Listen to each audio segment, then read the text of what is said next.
Hey folks, Dr. Mike here from the Making Progress channel. A few weeks ago, we did an episode talking about what the left, the political left, got right in terms of policy according to Moa.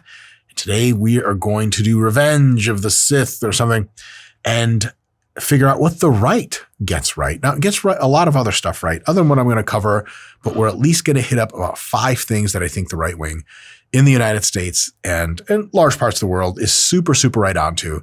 And I think they should lean into this sort of thing. And I have a couple of tips as to how maybe best to do it.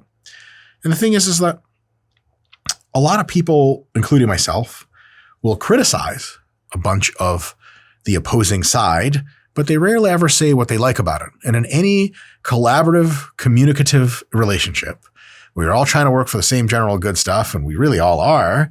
It's important to recognize value as well as it is to have criticism and detraction and so on and so forth. So here are 5 ideas that I think the right gets right. The first, and these are no order specifically, is deregulation of housing and land use, otherwise known as the YIMBY, yes in my backyard approach. Here's the thing with zoning regulation. Is most of it is pointless and outdated. If people don't want to live next to the noisy factory, housing won't get built there because housing developers know that there's a factory there and they're going to be like, how the hell are we going to charge rent for this awful location? And even if housing gets built, it auto prices very low so that most people just don't move in, or the people that move in are people that don't care, or that just don't have a lot of money. If you're just out of college and don't have a ton of money, maybe a noisy factory makes a good neighbor because then you pay $200 a month in rent and you save up a ton of money. 2 years later, you move somewhere else. Zoning fails almost every economically literate test of, is this a good idea? Some general zoning can be okay, but anything more than general zoning is a terrible idea. In addition to that, there are numerous regulations that restrict the approval of housing, the construction of housing, and the regulation around what housing is actually allowed to be built, even if you can get approval for zoning the house and the construction is there. A lot of times it's like, well, you have to have a sub-basement, you have to have XYZ, and there's all these crazy regulations. What ends up happening is that massively constrains the supply of housing. It increases the price of housing in both supply restriction and the fact that you have to checklist all these crazy regulations. And when the demand for housing is however many people there are, and we're still building up to more and more people all the time, the supply of housing remains the same or grows very slowly. What you end up having is a quote unquote housing crisis. It's not called it a crisis, but you have a housing situation in which housing costs a disproportionately higher and higher and higher amount of people's income. And the thing about housing is that is in our modern technological society, very easy to build. With bare minimum safety regulations, you can make it all very, very safe. And approving housing should just be a matter of like, okay, you want to build housing. Are you going to build it safely? Yes, approved. That's it. There doesn't have to be all this crazy zoning and crazy approval and crazy neighborhood stuff. And I'm going to say something kind of nuts. If you live in a neighborhood and you own a plot of land, you in a free country should get zero say about what the hell happens outside of that plot of land because you don't own that plot of land. If I don't like people wearing red t-shirts, they piss me off. I'm blood and I used to be a blood and I'm saying too many fights with the Crips. I can't even see the color red anymore. And my neighbors are wearing red t-shirts all the time. What say do I have about it? None. I do not control or own my neighbors. Just the same way I do not control or own their land. But in many communities in the United States, neighborhood associations decide if you can upgrade your house or if you can build XYZ. They'll vote against various business constructions because I don't want a business down the street. I want my street the same way I found it in 1962. Well, there's more people than now in 1962. People have different demands than in 1962. The demographics have shifted, so you're kind of one of the only people left living in your neighborhood the same way, but you have this crazy voting power to shut everything down. That causes terrible, terrible things.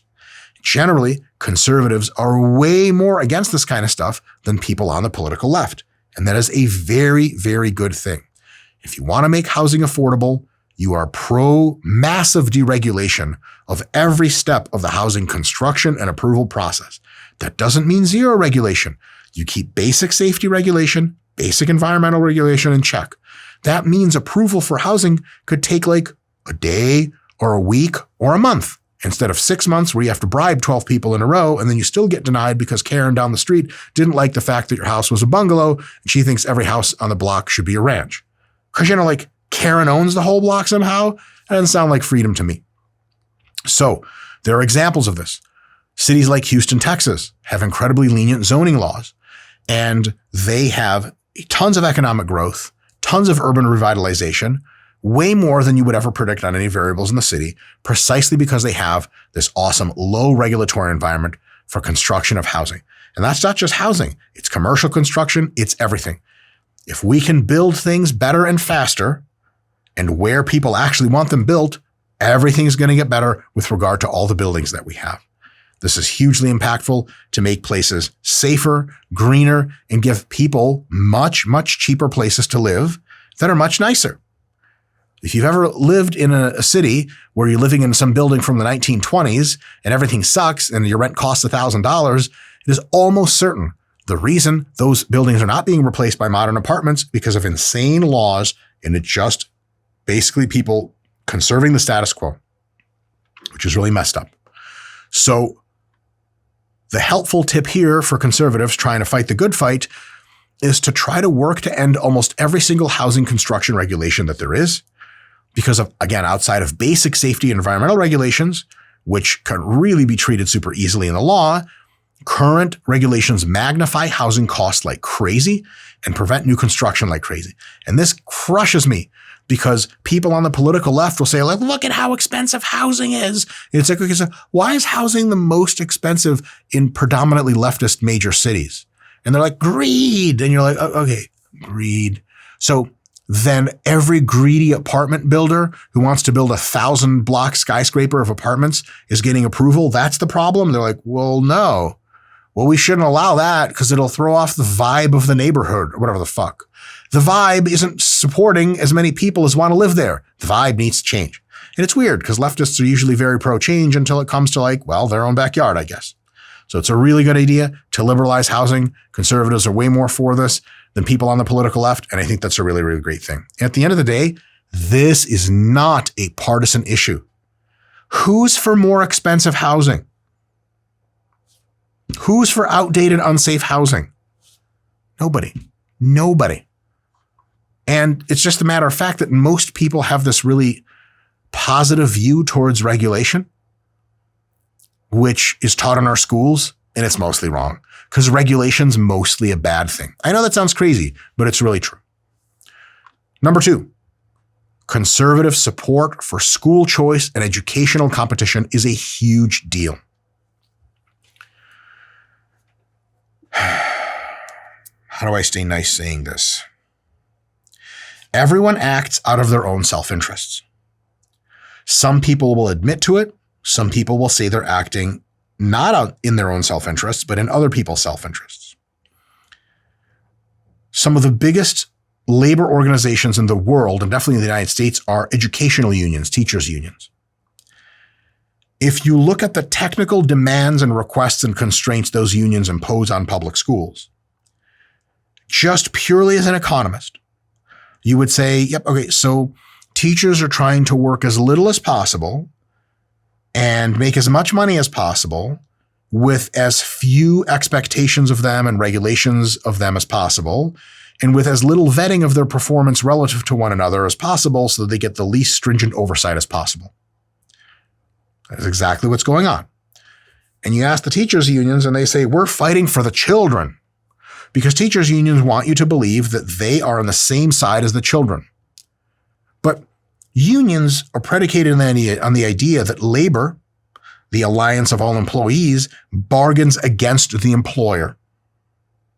Okay, so we can either destroy the entire concept of unions by saying that the labor and the employer should be united in one goal, or we can keep that heuristic of labor versus employer and ask who the employer is. It's the taxpayer. And guess whose children go to your school? The taxpayers' children. So in effect, labor unions are bargaining against children. Yes, really. That really is a thing. And so we have government providing services like the post office, which everyone knows sucks because the government does it. Economists know it, regular people know it. The tax system, the IRS, government service, is awful. Generally speaking, if you have market services versus government services are going to be worse. Unless it's something the government just has to do through game theoretic systems analysis. The market just can't do it. There's market failures. I get it. Education in the United States. Why can't the market provide it? Here's a real quick system we'll build in like 30 seconds. Government collects the same taxes, same identical taxes on education. And then each student has with them the taxes following them around. So if a student enrolls in your school, that student now comes in and as soon as they're enrolled, your school gets paid from their side of the taxes. But that student can go to any other school they want, and that school will make the money. And these schools are all completely run, totally free market. And I know that leftists are shaking right now. What you do is you say you can run a school anytime you want. Here is a list of things you can't do, like beat the shit out of the kids, etc. Here's a list of things you have to do, like teaching the basic curriculum, science, math, civics, etc. As long as you do that, you can do as long as the kids are scoring on the tests, as long as they're being taught fundamentals, you can teach the fundamentals any wacky way or any straight way you want. You can do all kinds of other stuff, extracurriculars. You can make your class sizes 50 people. You can make them 2 people. We don't care. Right there, that system is categorically superior to what we have because it relies greatly on the free market. And even if you don't want to make the schools free market because you have bad vibes from Pepsi or something like that, then you can at least say, how do we take the government system and make it more competitive through things like charter schools? That is a possibility, but you have to admit something before you do that, which conservatives have admitted and leftists refuse to admit, that in order for systems to improve, nice, fair competition keeps everyone sharp. Schools must be competing against each other for the provision of better and better educations for children. Unless you think that providing education for children is not important for schools to compete to do better, schools inside the school and between schools, teachers must be competing to do their best so that we can at least do one thing. 2 things. Thing 1 is find out who the best teachers are, pay them more and give them more classes, find out who the worst teachers are, pay them less or give them fewer classes or just get rid of them. Remember, we are teaching our children. What's more important than teaching our children? I got you in a political rhetoric snap. You can't say anything else is more important because then you hate children, right? Right. There's not a lot more important stuff than teaching children. But all of a sudden, we're worried about how teachers are going to feel if they're evaluated against an objective metric of how their students are doing. Weird, right? Schools are not designed to give to give teachers employment. They are designed to educate children, and no one will disagree with that in public. So if we want children to get the best education possible, the other thing we do once teachers start competing against each other is to find out, what are those good teachers doing better than the teachers that aren't as good? Fruitful study. If I run a for-profit school, the more kids I get into my school, the better. Now that transportation is so much easier, we have busing, we have Uber and Lyft, we're about to get robo-taxis everywhere, BT dubs. It's nominally easy for most kids to transport pretty far away to some school. And so you can have 5 schools within a several, 25 square mile kind of block. And if I run one of those 5 schools, what I want to do is be just king shit of that 5 school competitive block. I want the best school. What is incentivizing me? Well, I can have more students and make more money because each student comes with government money. Amazing. How do I do that? I want to provide objectively measurable, better educations for students. And I don't just want to brag about my good students and how many people go to college. I want to be able to demonstrate that for any given performance of student in middle school, let's say I run a high school, any given performance of student middle school, when they go to other schools in the area, they perform pretty well. but they come to my school on average. It doesn't even matter if you're a bad student. You're going to perform better at my school than you will at other people's competitive schools. So we have the ability to lift up any given student at any ability into better, because there's high schools like in New York, they have like Stuyvesant High and shit like that. And they're like, we're the best high school in the world, which they are, whatever. But like they just recruit really smart kids. All right. Like half your class is like foreign-born Chinese students. Of course, they're going to crush everybody. But if you have market-driven schools, they're supposed to be able to demonstrate at every layer of analysis, as many as possible, superiority.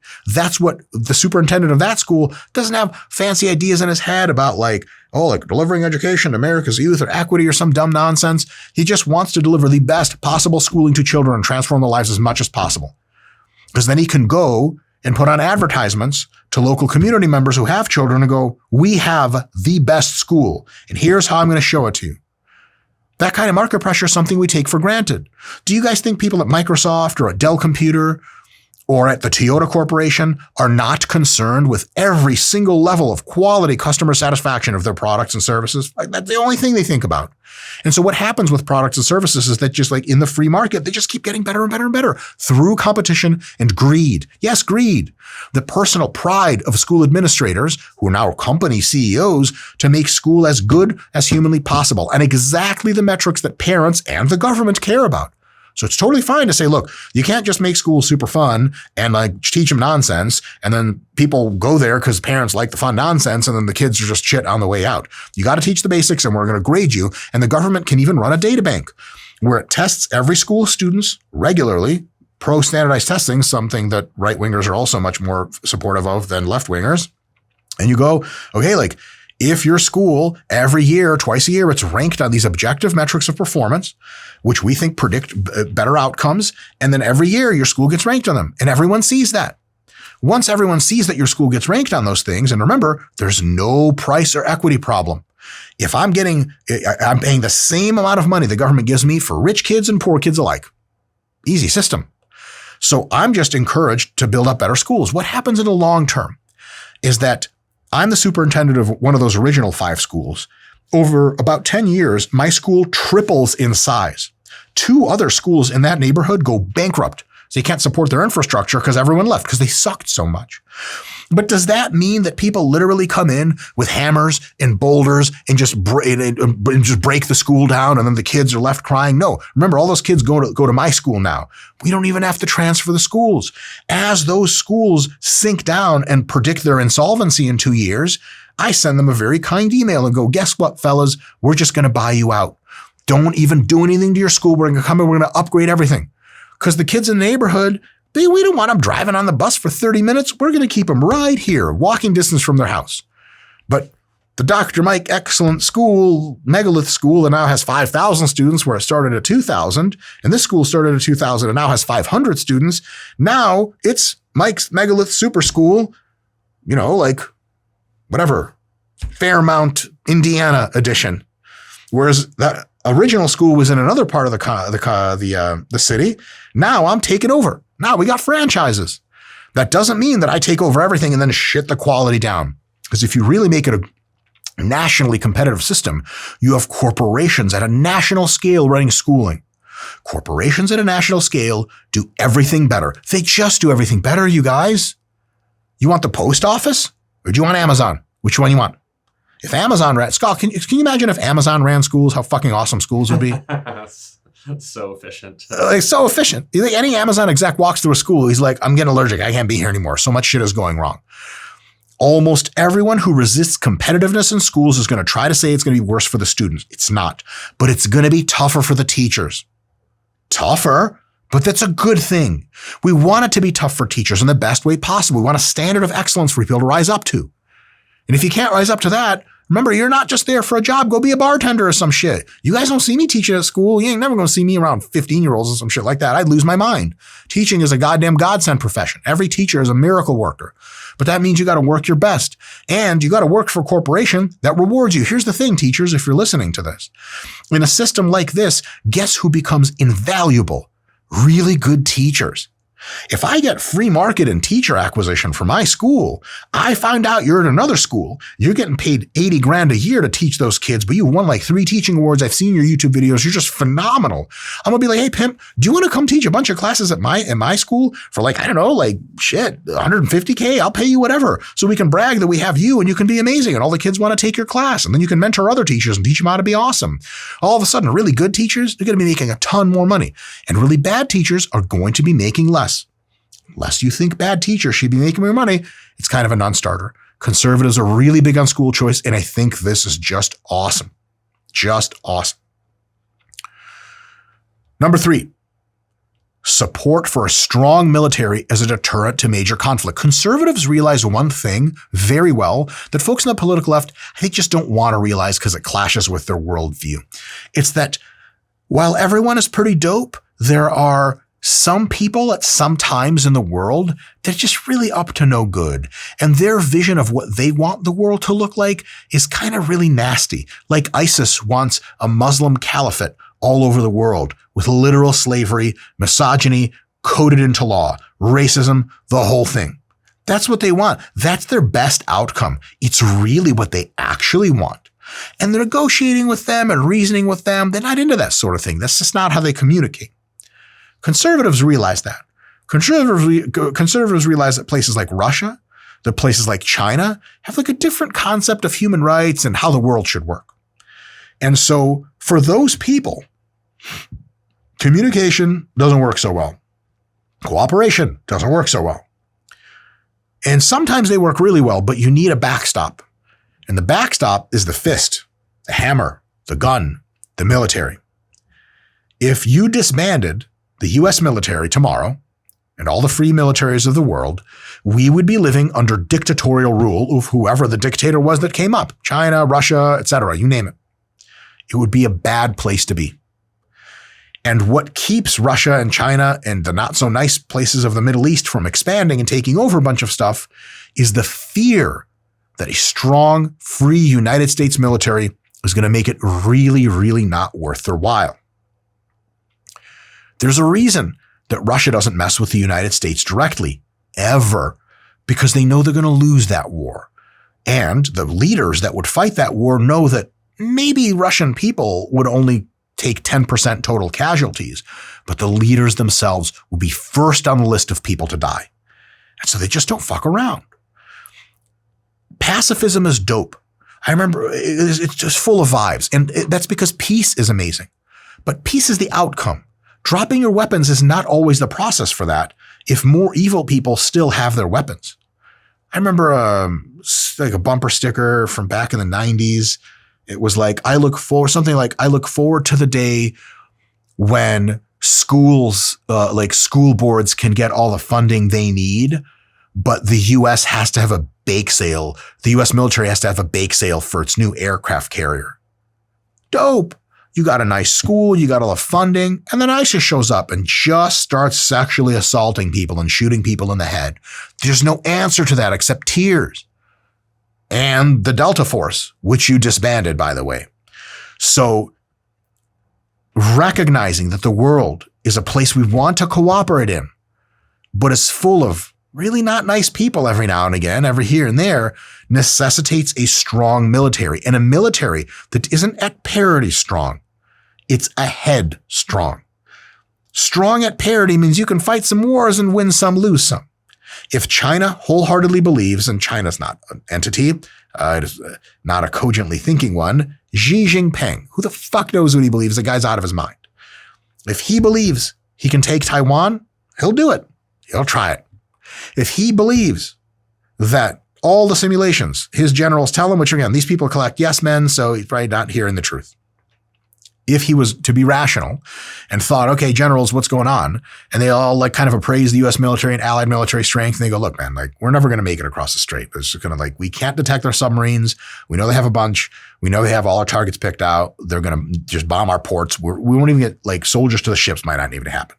Because Xi Jinping's going to be like, fuck that, man. I don't want any of that. I'm just going to lose that war. It's not going to be any good.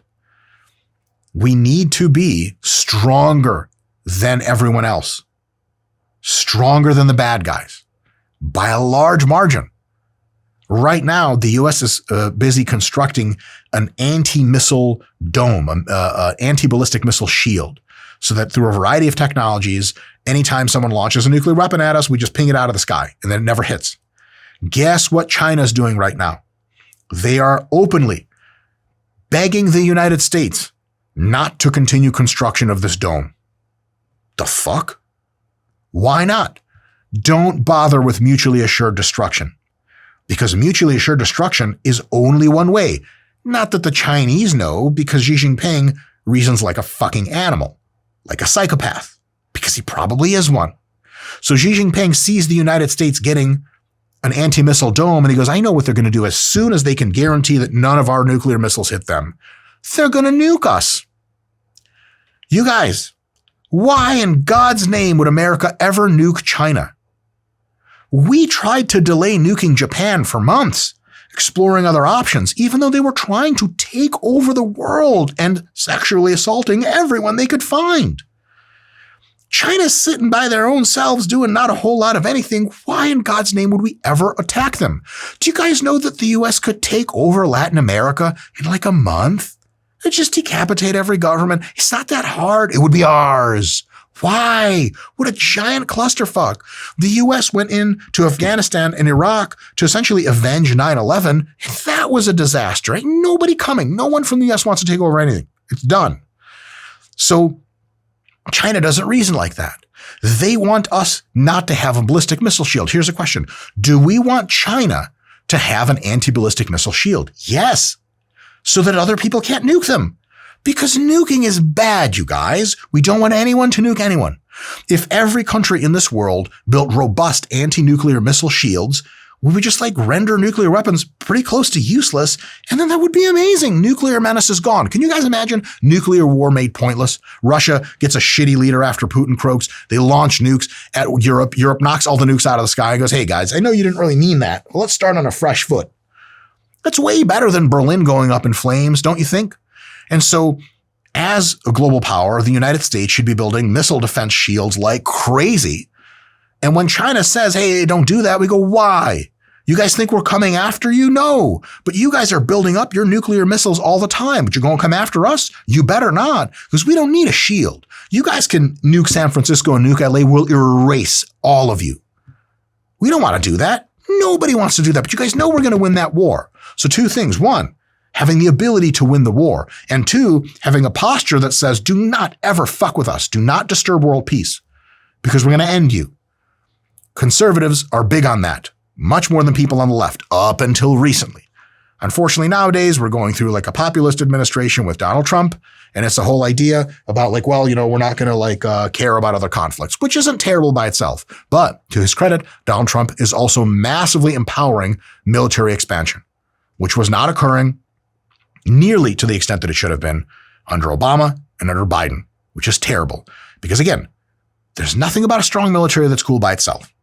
But when China, a place that actively is against civil rights, actively has slave labor camps, actively has a totalitarian, dystopian 1984 cyberpunk surveillance regime, wants infinitely more power in the world, as they objectively state all the time, it's probably a good idea to have a big weapon, to at least wag the finger at them and be like, nah, pimps. No, that's not going to happen. And that's one of these things where conservatives are generally better about admitting that human nature is a real thing. They know there's evil people out there. Leftists on the extreme just think it's all misunderstandings all the way down. It's not, I can assure you. Next, conservatives are in general super pro-fiscal responsibility, budget discipline, and pro-growth tax policies. Elon Musk started his Doge thing, a conservative platform, and a lot of people got really upset, and I still can't understand why. Isn't increasing government efficiency a good thing? Isn't lack of free money everywhere with no accountability a good thing? I have no idea why people thought that was bad. Oh, I do have an idea, because they're leftists and they usually just hate Elon Musk for no reason that they can cogently explain, or a collection of memes and newspaper clippings that don't make sense in the grand appraisal. And so it's insanely important that conservatives continue the fight for fiscal responsibility, making sure any money we're spending, we know what we're getting and we know it's worth the cost. budget discipline, which means reducing the size of the federal budget, which, by the way, because I'm going to keep this shit real, no matter who's in office, Donald Trump in his first presidency increased the national debt more than every other president before. That sucks, you guys. He did some cool tax cuts. That's cool. But our budget deficit just grew a ton. Another thing is architecting regulation to have pro-growth effects. Tax policy, for example. Complex tax structures benefit lobbyists in DC because they get their little favor. They get to outcompete the competition. It is bad for everyone else. Conservatives generally like a flatter tax, a simplified tax. My big recommendation is this.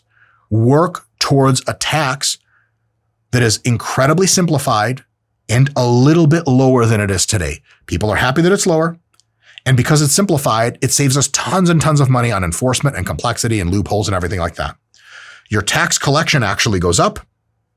And all of a sudden, if you've worked on the other side to reduce expenditures a little bit, now you have a surplus. And instead of squandering that surplus, we use that surplus to pay off the national debt until we have zero national debt. And by the way, while I'm on this rant, there's just really one reason why we have a high national debt. Because we live in a democracy, and most people who vote are trying to operate the government like they operate their own affairs.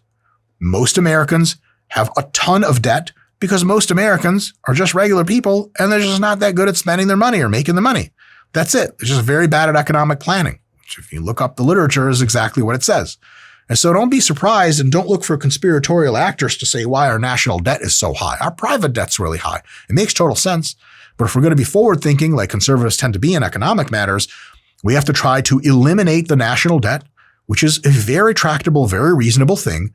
But we have to unite in the idea that government's just not where you get free shit. For example, recently, Trump passed this whole bill on pharmaceuticals and trying to reduce costs. Economically illiterate bill from start to finish. That's just not how reality works. But people want cheaper things. They don't understand that in the long term, things can be a lot cheaper with deregulation because they're not into economics. Because again, most people don't know economics. So conservatives, I think, could help lean into principles of conservatism that are long-term thinking and away from principles of populism, which really aren't principles at all. It's just people not thinking through and going, I want that. Give me that right now. I don't care about the long-term costs. One thing you can do objectively is take a look at how Donald Trump and his administration over the next 4 years are going to be actually lowering the debt. Because you as a person on the right wing, remember, you're against a high debt. Trump didn't lower the debt last time. People seem to not care too much. Is he going to do it this time? If he's not doing it, conservatives need a fucking reckoning. Otherwise, just stop calling yourself a conservative. You're just a guy that, says things that people like and they cheer, and then you do dumb shit. Like all of Argentina for the last 80 years until Milei got in and started cleaning things up. Lastly, things conservatives get really right is law and order policies with an emphasis on practical policing. This shit, if you guys have seen any videos on this channel before, grinds my gears like you cannot believe. It turns out that every single subculture has amazing people for the most part, and some people, a small minority, that are just up to no good. And they like to do crime because that's just how they live. They're career criminals. If you do not find those people, if you do not get them off the street for a very long time, they will continue to terrorize the community. Something like 5% of young black males in predominantly black communities that are involved in gang warfare have been terrorizing every other black person in that community for decades. If you take those people and you announce to them ahead of time, the laws are changing, enforcement is skyrocketing, you will go to prison for a long ass time till you're 40 or some shit. If we catch you slipping up, they have 3 months to adapt their behaviors and then the enforcement starts.